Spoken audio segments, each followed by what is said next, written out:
joke lang, joke. Kumusta? Okay lang ka mo, may bagyo. Kaloyan kay hinahinay lang diri sa mga sa inubahan di Cruz Occidental. Medyo hinahinay ra. Bago ang lahat, tuloy pa rin ang ating racket, no? Okay. Tingnan natin, baka tirahin pa na ito ng iba. Okay.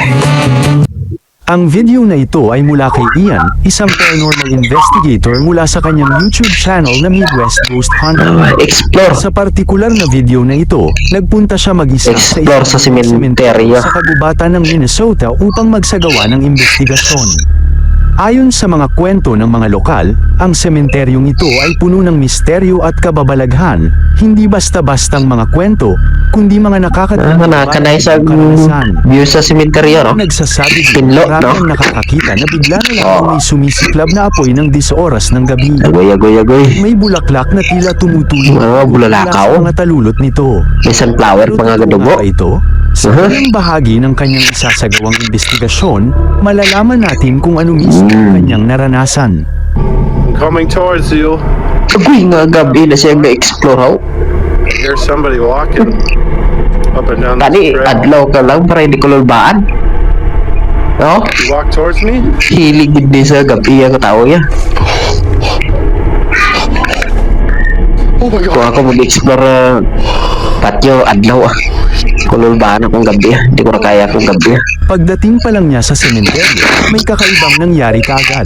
Tinawag niya ang mga espiritu upang magpakita at sa loob lamang ng ilang sandali, nakarinig siya ng mga footstep na tila papalapit sa kanya. Ramdam niya na may presensyang unti-unting papalapit ng papalapit. Dahil sa takot, halos napa-atras siya pero pinilit niyang kumalma at magpatuloy. Habang lumalalim pa siya sa loob ng sementeryo, napansin niya ang isang sirang libingan at doon may nakakagulat siyang nai-record. Panoorin ninyong mabuti. Entering the cemetery.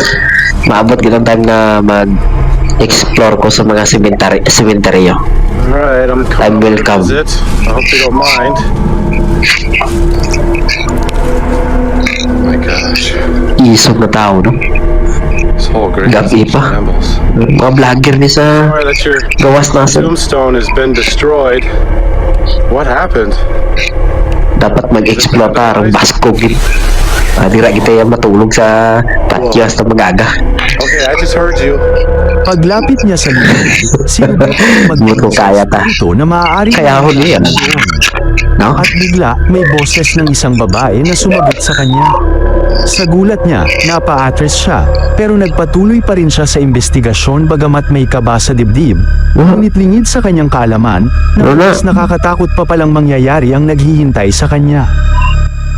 Hello? Gusto ko galing mga magpakita sa imo, Ara. Walking again. I would really like to know. Ano na nga patio man? Dagko na nga kahoy yaw. Oh, it's so scary out here. You have no idea. Mga haunted patio na naguro. Habang naglalakad, No? muli niyang narinig ang mga footstep, tila may sumusunod sa kanya. At sa footage mula sa kanyang static, Siya lang isa. may malabong anino na dumaan mismo sa kanyang likuran. Hindi man niya ito napansin ng oras na ito, subalit malinaw itong nakita sa video. Maya-maya pa, nagtungo siya sa lumang puntod na nabanggit niya sa simula ng video. At doon, nagsimula... Ako mag-explore sa mga patio, dapat may upod gid ko ya. Light up right Hadlo ko ya daan ko ako la isa. Ha? Ano to nga object lang? Crap. Dude, I just seen like a light float by that tombstone. Grabe kisog na tao, no? Mambal gid saya kung ara ka da, kabatsag man da, bi. If that was you, could you appear like that Kaya again? pakitaan gid saya, mapanghagad sa mo. No? Ugoy, ara. Ano lang Say it object? again. That was Gasiga. cool. Could you do that one more time?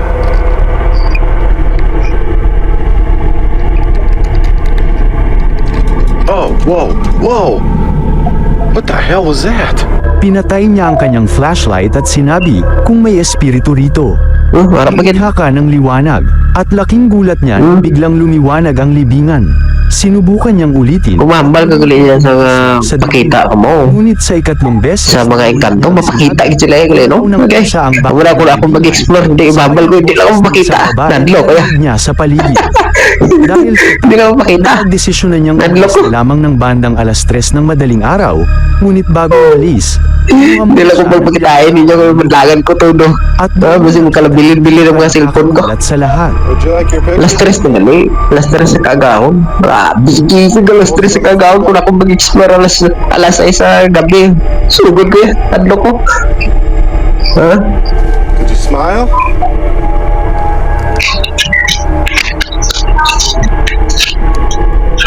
Pa-picture na lang siya. I'll count to 3, okay?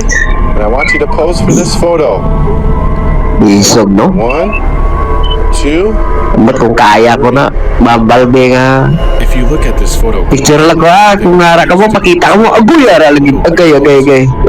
Kay lilain kaya. Ano naman? Habang kumukuha siya ng mga larawan, Ay, ulit niyang sinasabing kung may espiritu rito, grabe, no? ito mo ang sarili mo. Sa una, wala siyang napansin. Kakabinog. Ngunit sa Tiyanak. litrato, sa sulat ng Tiyanak na, ng tiyanak. hiningan, makikita ang Agoy. kayo. Ah, magkabuna. Pakita lang ako na tudo. Hindi ba? Mapatay guro ko.